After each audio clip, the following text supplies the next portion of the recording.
Hey everybody, it's Old Fart, your old buddy. How you doing? And I doubt very seriously whether or not this man can function in society. Bad is better than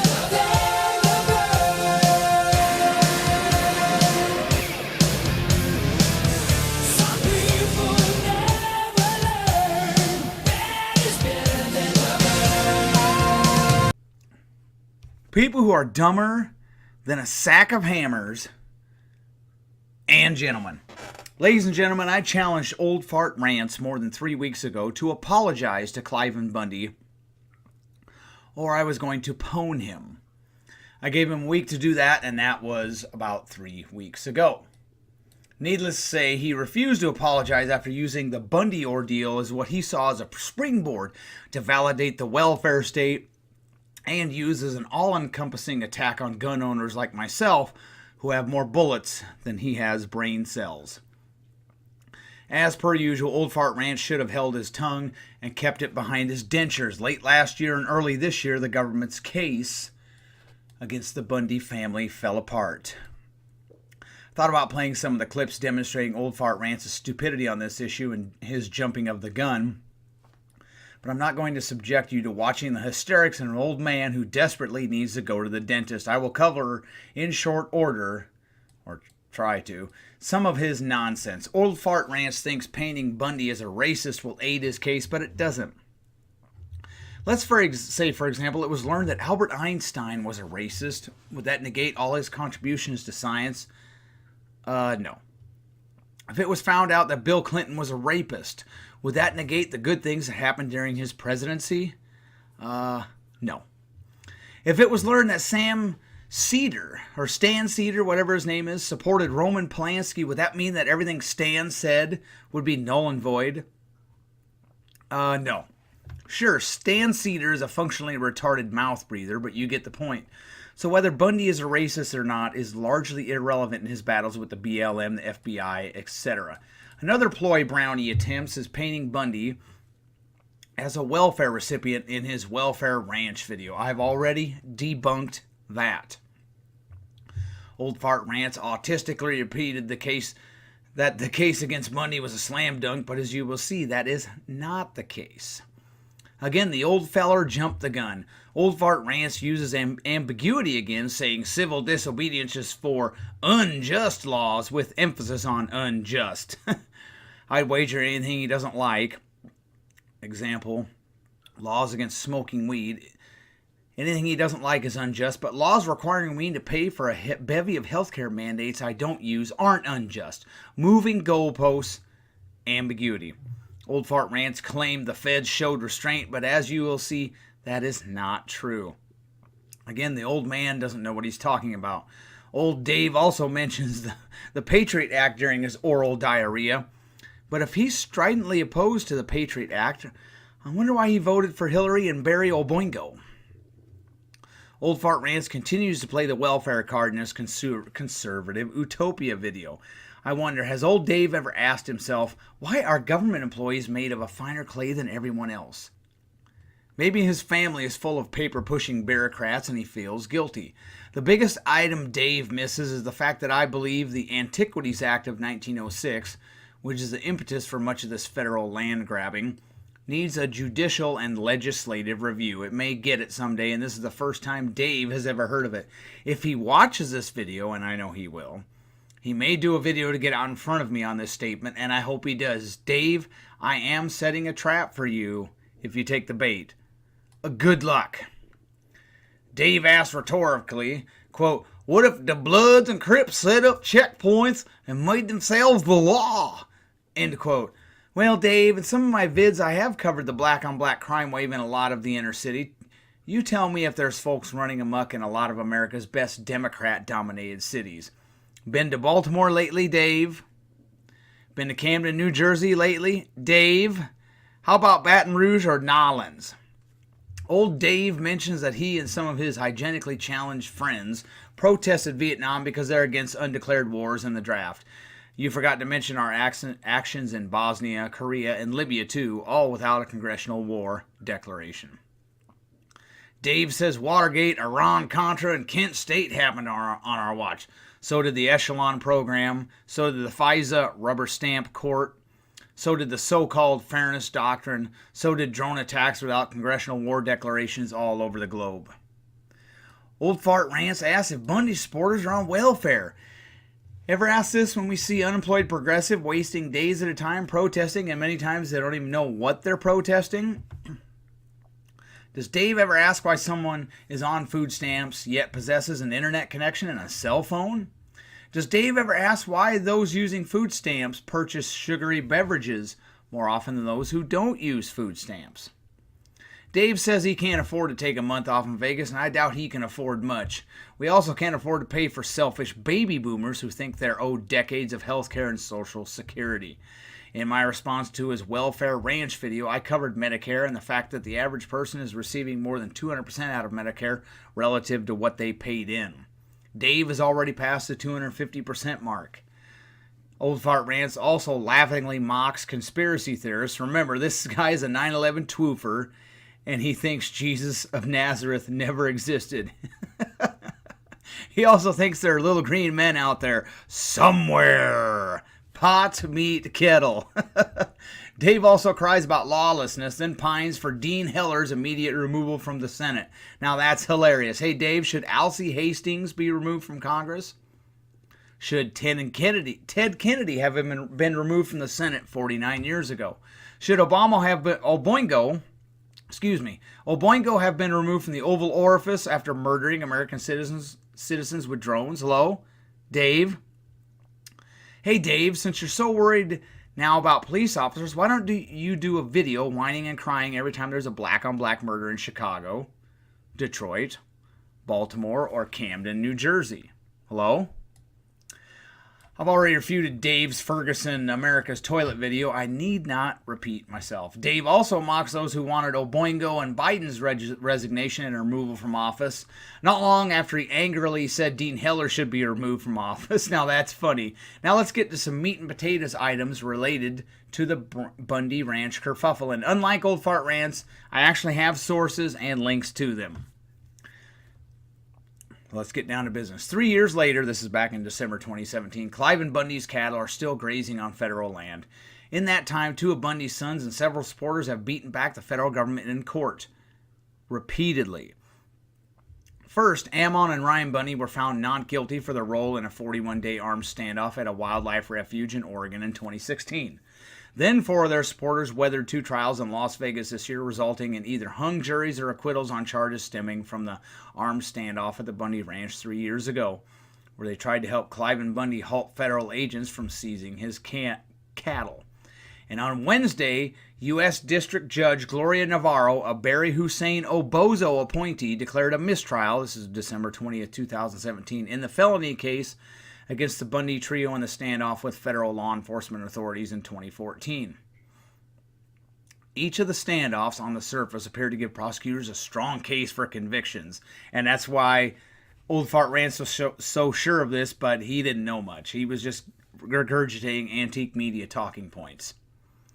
There are photos and videos of armed Bundy supporters taking superior tactical positions with guns trained on federal law enforcement authorities near his ranch in Bunkerville, about 80 miles northeast of Las Vegas. There was testimony from law enforcement saying they feared for their lives before retreating and releasing the cattle. Ryan Bundy was quoted as saying he would do whatever it takes to stop the cattle seizure. Militia members traveled hundreds of miles to aid the Bundys in both Oregon and Nevada. But in 3 years, the government has largely failed to obtain convictions, apparently because of bad tactics and missteps. Add that to the narrative pushed by the Bundy legal team that possibly swayed some jurors that the family is pushing back against an unjust and oppressive government. Kieran Suckling, executive director of the Arizona-based Center for Biological Diversity, said the federal government has been screwing up on the Bundy cases in a variety of ways. He said in Oregon, the prosecution was forced to simultaneously convince a jury that the Bundys... Now listen, Dave, if you're listening to this, pay attention, Gramps. He said in Oregon, the prosecution was forced to simultaneously convince a jury that the Bundys and their supporters were dangerous, and yet had to explain why they waited 41 days to act, while also letting them get food deliveries and collect their mail. You don't let dangerous armed criminals come and go and get their mail and have food delivered, Suckling said. The FBI put the prosecution in an impossible situation. You didn't know that, did you, Dave? Sucks to be you. But with Wednesday's mistrial, he said it appears a series of bad decisions was made by acting U.S. Attorney Steve Myrie. Evidence was intentionally withheld about federal sniper positions outside the Bundy Ranch and surveillance cameras installed by federal authorities on nearby hills. Navarro called the withholding of evidence by prosecutors willful, and it has opened the door for her to declare a mistrial with prejudice as early as January 8th, meaning the three Bundys and fellow defendant Ryan Payne couldn't be retried on the felony counts that include threatening a federal officer, carrying and using a firearm, and engaging in conspiracy. As an aside, all this land that Washington owns/holds hostage should be given over to the states to manage as they see fit. And we have this too. A federal judge ruled Monday, this is January 8th, 2018, that the federal government could not retry Cliven Bundy and his sons after rebuking prosecutors for withholding evidence during their felony trial stemming from an armed standoff 4 years ago. U.S. District Court Judge Gloria Navarro, again an Obama appointee, declared a mistrial in the case last month, saying federal prosecutors willfully withheld evidence that lawyers for the Bundys and alleged co-conspirator Ryan Payne should have had access to while mounting their defense.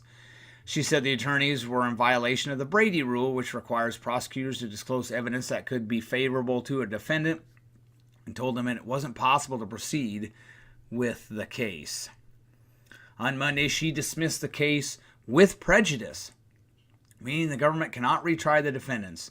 The court finds that the universal sense of justice has been violated, Navarro said.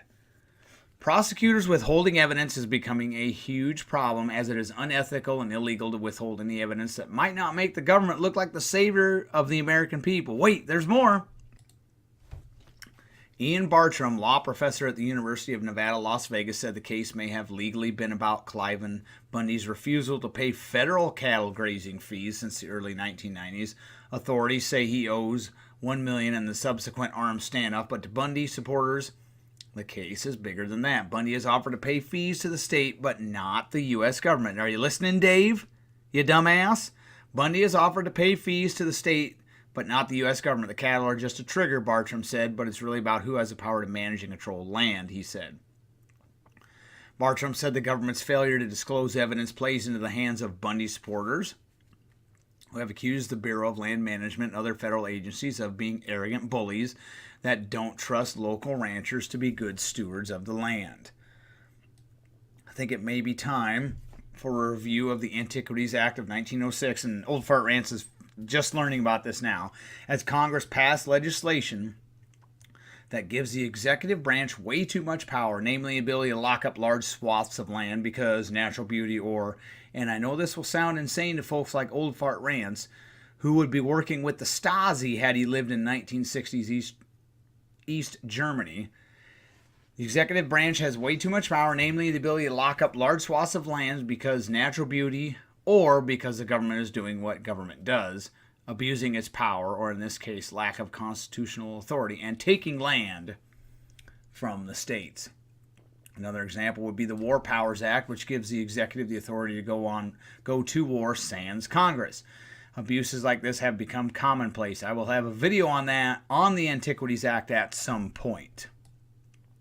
And we have this too. The actions of government agents badly damage the credibility of the case and raise questions about the power of supposedly independent agencies to deliver justice responsibly. What is particularly worrisome is that the Bureau of Land Management appears to have acted punitively against political and religious groups they simply don't like. The level of malfeasance of which one of its own accused of BLM is stunning. Dan Love, the BLM law enforcement officer who led the 2014 raid on the Bundy compound in Clark County, Nevada, was fired recently amid charges of corruption. That was something prosecutors denied until pressured to release his fellow agents' report to the defense. They didn't report on that, did you, Dave? You didn't do 12 videos running your mouth about that, did you, you moron? Worse, an investigative report by one of the Bureau's own special agents revealed that the agents in the Bundy case acted with incredible bias and likely broke the laws, the Daily Caller News Foundation reported. In the memo, lead investigator Larry Wooten explained how agents acted maliciously towards the Bundys. He said the punitive and ego-driven campaign against the ranchers was all an effort to command the most intrusive, oppressive, large-scale, and militaristic trespass cattle impound possible. Wooten wrote the ridiculousness of the conduct, unprofessional, amateurish, carnival atmosphere, openly made statements, and electronic communications tended to mitigate the defendant's culpability and cast a shadow of a doubt of inexcusable bias, unprofessionalism, and embarrassment of our agency.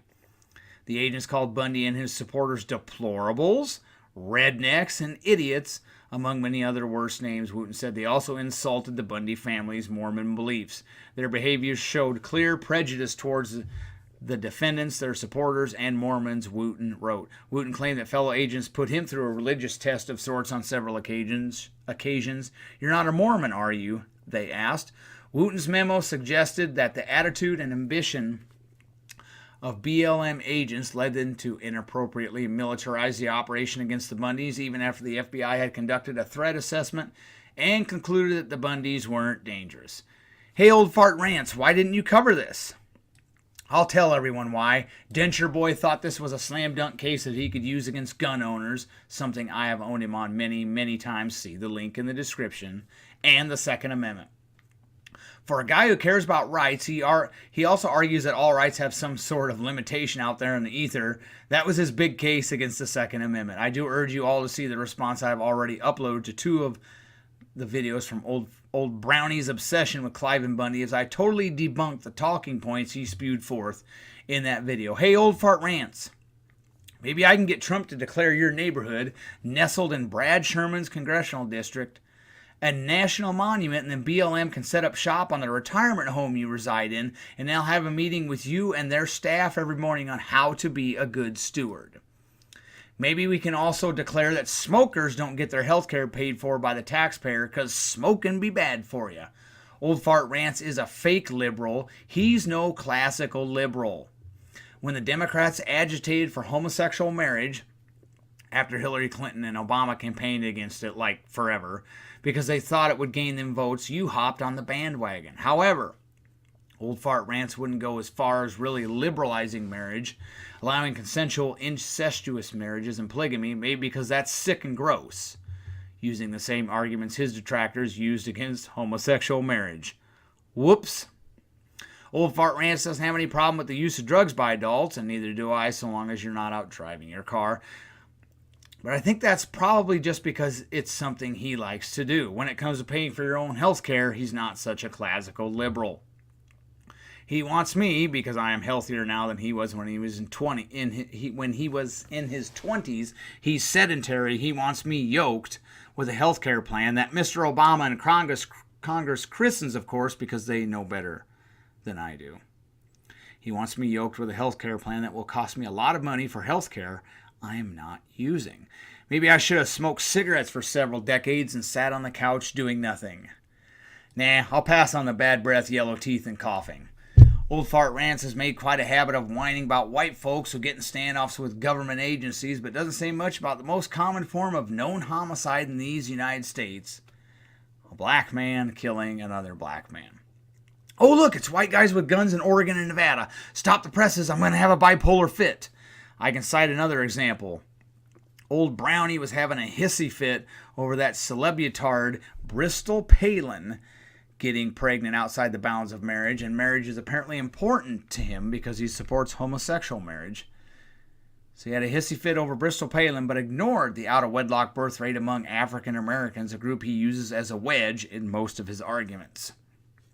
Hey, Dave, are you like Kim Davis, the fat lady from Kentucky who didn't want to issue marriage licenses to homosexuals, yet she's been married multiple times? You don't want consensual polygamy, do you? Or consensual incestuous marriages between adults, do you? How many times have you been married? More hypocritical than Kim Davis? I think so. In closing, Old Fart Rants once again makes a fool of himself, copying virtually word for word garbage from MSNBC, Media Matters, and a smattering of kook blogs. Don't thank me now for correcting you with the facts, Dave. It's been a pleasure owning you again.